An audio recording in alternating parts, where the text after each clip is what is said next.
E o Jadiel, né? Quem mandou o Ciro? Obrigado, Raniele Veloso. A Elite Eventos vai além de uma empresa de organização de eventos.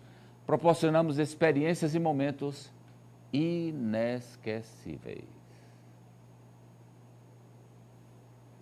Há 19 anos iniciamos a nossa jornada e decidimos construir juntos mais do que histórias felizes. Decidimos criar memórias inesquecíveis. De um jeito único que só a Elite Eventos sabe fazer. Nós realmente nos importamos com cada detalhe. Criatividade, inovação, conforto, responsabilidade, emoção.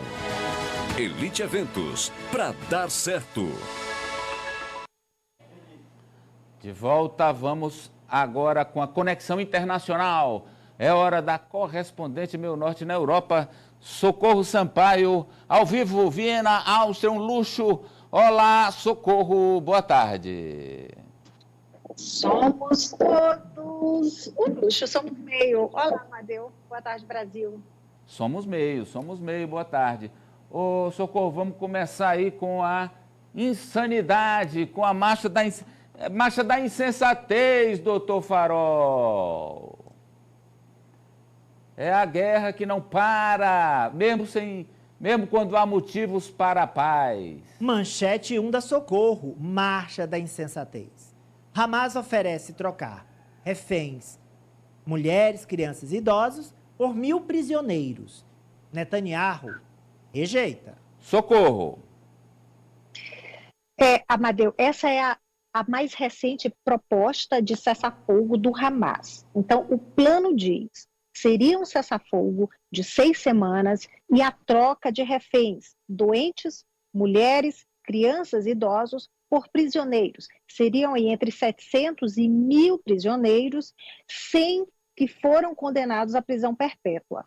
Depois, haveria um acordo de cessar-fogo permanente. Isso após essa troca inicial de prisioneiros, haveria um acordo para cessar-fogo permanente e seria dado um prazo para Israel se retirar da faixa de Gaza. A segunda fase desse plano seria, então, depois dessa primeira troca de reféns e prisioneiros, seria uma troca total. Então, os reféns restantes seriam trocados por todos os prisioneiros palestinos que estão em prisões, em penitenciárias de Israel. O primeiro-ministro de Israel, Benjamin Netanyahu, disse que isso é um absurdo, que são exigências ridículas. Confirmou que tem uma delegação de Israel indo para o Catar para uma nova rodada de negociações e também Israel confirmou hoje que o primeiro-ministro já autorizou um plano que ele já havia anunciado, já autorizou um plano para uma operação militar em Rafah, que fica bem no sul de Gaza, onde tem mais de 1 milhão de pessoas que fugiram do norte de Gaza.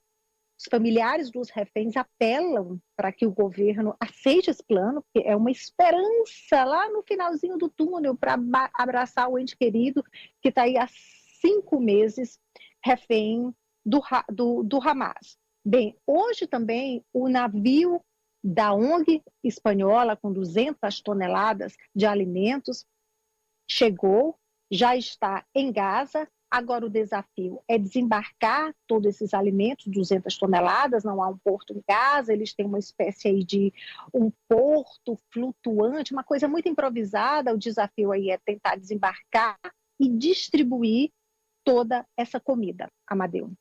O Netanyahu não vai querer interromper a guerra porque o poder dele emana da guerra.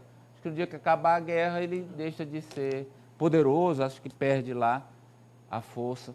Por isso que ele vai querer levar isso aí até as últimas consequências, então no esgotamento. Vamos agora para o atirador Ari, porque o atirador Mirim e os pais em uma sentença inédita nos Estados Unidos, viu? Sentença inédita. Pais de atirador juvenil em escola americana são condenados por homicídio culposo. Eles podem pegar até 15 anos de prisão. Socorro. Amadeu, o filho matou 4 pessoas em uma escola americana em novembro de 2021 e está preso. Ontem, o pai dele, o pai do atirador, foi condenado pelo mesmo crime. É um homem de 47 anos que foi condenado por homicídio culposo. Para a justiça americana, o pai comprou a pistola semiautomática que o filho usou no ataque e também ignorou os problemas de saúde mental do garoto. A mãe dele, a mãe do assassino, também já foi condenada pelo mesmo crime, foi condenada no mês passado. Durante o julgamento ela acusou o pai, e agora pai e mãe, ou seja, os pais do assassino, eles podem pegar aí até 15 anos de prisão. O que serviu como agravante nessa condenação dos pais é que, Amadeu, um dia antes do crime, e como você frisou bem, Amadeu, é a primeira vez que pais de um atirador em massa são condenados pelo crime do filho nos Estados Unidos. Então, olha, um dia antes do crime, a mãe foi chamada à escola, porque um professor pegou o garoto, que tinha 15 anos na época, pegou o garoto tentando comprar munição pela internet. A mãe relevou, não deu muita importância, e chegou a passar uma mensagem para o filho, sorrindo, uma espécie de kkkk, olha, preste atenção para que eles não te peguem da próxima vez. Essa foi a mensagem que a mãe passou para o filho. Mais interessante é que no dia do tiroteio, os pais foram chamados para a escola. Uma professora pegou um desenho muito preocupante do garoto e chamou os pais. O que tinha nesse desenho? Era uma prova de matemática, ele desenhou uma arma, muito sangue e uma pessoa ferida. E escreveu: os pensamentos não param, me ajude, minha vida é inútil. Durante essa reunião, os pais disseram que não tinham muito tempo para a reunião, eles precisavam ir trabalhar, eles se recusaram a levar o filho para casa, como foi sugerido pelos coordenadores da escola. Não, a gente não pode levar para casa, então o garoto voltou para a sala de aula, pegou a mochila, voltou para a sala de aula. Mochila que, claro, ninguém verificou o que havia dentro da mochila, só que a arma que o pai deu de presente para o filho, um dia depois do Dia de Ação de Graças, em novembro, nos Estados Unidos, ele antecipou o presente de Natal do garoto. Ele deu essa arma e levou o garoto de 15 anos várias vezes para um clube de tiro, ele, pai e filho. Então, o garoto pegou a arma, Amadeu. Pouco depois, ele foi para o banheiro da escola e, em seguida, ele saiu disparando. Ele disparou 30 tiros. Isso, ele disparou 30 tiros, ele matou 4 estudantes, ele feriu mais 7 pessoas, ele foi condenado, ele cumpre prisão perpétua sem direito à liberdade condicional. E a sentença dos pais vai sair no próximo dia 9 de abril, Amadeu. O que é que essa condenação inédita sinaliza para os americanos, Ari? Amadeu, é importantíssima, porque deixa de eximir os pais da responsabilidade sobre os atos de seus filhos. E aí você tem casos e casos. Não dá para fazer uma regra geral de que todo adolescente que cometeu um crime, o pai vai ser condenado e responsabilizado. Mas nesse caso especificamente, pelos detalhes que a Socorro trouxe aqui, os pais são tão criminosos quanto os filhos, sim. Não por apenas omissão, não. Eles são praticamente cúmplices nesse ato, né? Você vê, a mãe reage com kkkk a uma posse de arma do filho. Eles tinham conhecimento dos problemas de saúde mental do filho, certíssimo. Eu não achei a condenação severa. Não dá para fazer uma regra geral de que todo filho que comete um crime, o pai é responsável e tem que ser condenado. Mas nesses casos, sim. Franci. Mas eu estava, inclusive, vendo aqui um relatório do Centro de Controle de Doenças lá dos Estados Unidos, que apontam que a principal causa de morte de crianças e jovens de 0 a 19 anos advém de armas de fogo. Mais de 4.000 apenas no ano de 2020. Ou seja, é um problema muito grave nos Estados Unidos. Há estados em que há uma permissividade maior, outros menor em relação ao acesso às armas de fogo, mas nos Estados Unidos, em âmbito geral, é um acesso muito facilitado. E essa condenação, assim como o Ari, eu considerei inclusive branda, porque os pais passaram pano no que o filho fez e poderiam inclusive ter sido condenados por uma pena maior a depender do estado. Cíntia. Amadeu, aí tem todos os elementos, né, para essa condenação. Acredito que o fato do pai ter dado a arma, a responsabilidade de um menor de idade com uma arma, certamente ela é atribuída aos pais ou responsáveis. É corretíssima a sentença, é impressionante, né? Ele desenhou, inclusive, porque a gente sempre brinca, né? Olha, só faltou desenhar. Na verdade, ele desenhou o que ele queria fazer. o que ele queria fazer. E eu queria lembrar que aqui no Brasil nós temos uma legislação de trânsito que também prevê a responsabilização de pais em caso de filhos menores dirigirem veículos e cometerem acidentes. Inclusive, tem um caso, por exemplo, de multa de um adolescente que foi pego dirigindo em alta velocidade e causou um acidente, os pais foram multados. Uma multa super branda de R$14 mil. Acredito que deva existir na legislação, não consegui pesquisar mais a fundo, casos, inclusive, de condenação de pais, porque a gente tem essa legislação semelhante, mas em relação a acidentes de trânsito. Incrível como os americanos não conseguem se desvencilhar dessa relação com as armas, né, Apoliana? Não, Amadeu, é parte daquilo que eles tanto professam de serem uma nação poderosa. Parte desse poder vem do armamentismo, né? Até por ser uma nação que se orgulha do seu poderio bélico. Então, a gente vê isso muito também representado no fato de você ter uma arma em casa, você ter uma arma em punho dentro do seu carro, né? E esse tipo de condenação, acho que ela, mais do que nunca, é educativa para relembrar alguns pais do papel educativo que eles têm que ter dentro de casa, o seu familiar, porque, como eu já falei algumas vezes aqui, né, muitos delegam isso à escola, delegam a psicólogos, a outros profissionais que acompanham jovens, crianças, adolescentes, mas o primeiro papel do educador mesmo, o principal educador desses jovens, das crianças, são os próprios pais. Olha, a escola dá conhecimento, mas esse respeito mesmo à vida vem da família. Outro amigo do Ari hoje está sendo votado, vai ser eleito de novo, né? Mais um, o Ari semeando amigos pelo mundo. O Putin está lá, viu, Socorro? Vai ser eleito, né? Porque as cédulas eleitorais, elas têm lá. Quem você quer votar para presidente? Vladimir Putin. Putin, Vladimir, ou todas as anteriores. São as 4 opções que os eleitores russos têm. Então, provavelmente ele será eleito. Porém, doutor Farol, a Socorro traz uma informação que você não vai gostar. Os russos estão bulinando com as urnas, estão fazendo peripécias na votação. Fala para o Ari, Socorro. Olha, Ari, Amadeu e todos os telespectadores, tem gente incendiando as urnas hoje, que é o primeiro dia da votação, eleição para presidente que começa hoje e vai até domingo.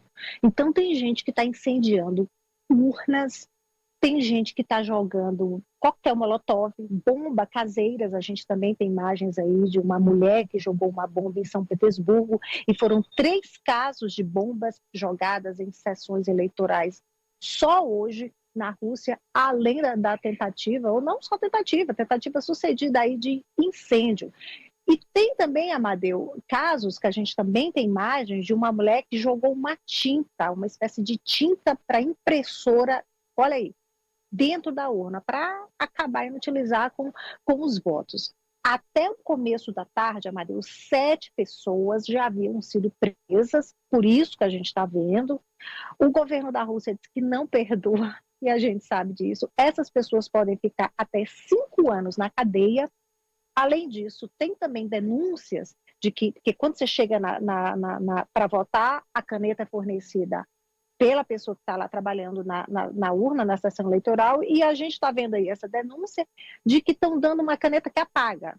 Olha isso aí, você vota, depois vai lá com esse isqueiro, não sei também como não consegue incendiar o papel, e ele apaga o voto. O certo é que essa eleição começou hoje, a eleição que todo mundo sabe, o vencedor, todo mundo sabe o resultado, começou hoje, vai até domingo, nas regiões ucranianas que estão ocupadas pelo exército russo. Essa eleição já começou há 10 dias. Além do presidente Putin, Amadeu, que concorre à reeleição surpresa, tem mais 3 candidatos, mas nenhum tem chance de vencer, a gente já sabe disso. Todos os três são alinhados ao Kremlin, inclusive o candidato do segundo maior partido da Rússia, que ainda é o Partido Comunista. Então não tem chance. O presidente Putin tem 71 anos, está no poder há 24 anos, então ele vai ganhar a eleição de hoje, ele vai ficar no poder mais 6 anos, ele vai ficar até 2030, e quando chegar 2030, ele pode se candidatar novamente para ficar mais 6 anos no poder. Hoje, o presidente do Conselho Europeu, o Charles Michel, ele já escreveu no Twitter, bem cedo, já parabenizou o Putin pela eleição que está começando hoje, pela grande vitória, e disse: é uma eleição sem oposição, sem liberdade e sem escolha. Amadeu. Parabenizou o Putin hoje? O Charles Michel, que é o presidente da Comissão Europeia. Ah, mas atrasado. O Ari, semana passada, já estava... Oxente, Ari. Não, o Putin é uma decepção, porque ficou focado lá no Navalny, sendo que aqui em Teresina, em um estúdio de TV, tem alguém que merece muito mais. A Sibéria, o envenenamento, a tortura e coisas que tais. Já estou parabenizando ele aqui pela reeleição em 2030. Olha, o Francis antecipa. Mais longe. Ganhou de você, Ari. O Francis ganhou de você. Não, enquanto o Putin não tomar essa providência, essa sugestão, levar a sério essa minha sugestão, eu sou contra ele. Mas você é quem está promovendo hoje a festa da vitória do Putin. Eu gostaria de dizer Quem isso. é? Qual é a eleição? Hoje à noite vai ser onde, Poliana? Qual é a eleição? Qual é a eleição mais limpa? Na Venezuela ou na Rússia? Cíntia. Eu não tenho elementos para julgar, né? Mas eu acho interessante essa situação da Rússia.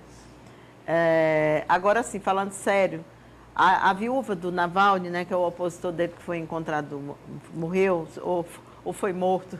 Foi morrido. Ou foi morrido, né, supostamente.